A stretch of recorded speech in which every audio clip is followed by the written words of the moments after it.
دعوني أناجي مولا جليلا بسم اللہ الرحمن الرحیم.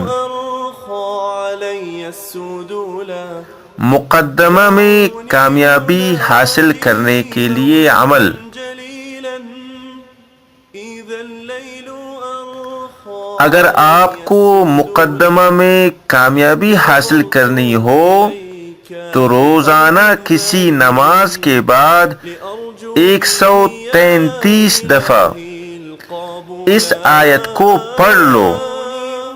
اگر حق پر ہو تو، ورنہ ناحق پڑھنے والا خود مصیبت میں گرفتار ہو سکتا ہے.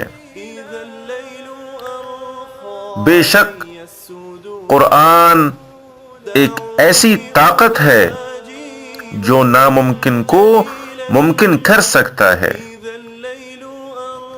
آیت یہ ہے: اعوذ باللہ من الشیطان الرجیم وَقُلْ جَاءَ الْحَقُّ وَزَهَقَ الْبَاطِلُ إِنَّ الْبَاطِلَ كَانَ زَهُوقًا. سورہ بنی اسرائیل آیت 18. وأنت الإله الذي لم يزل حميدا كريما عظيما جليلا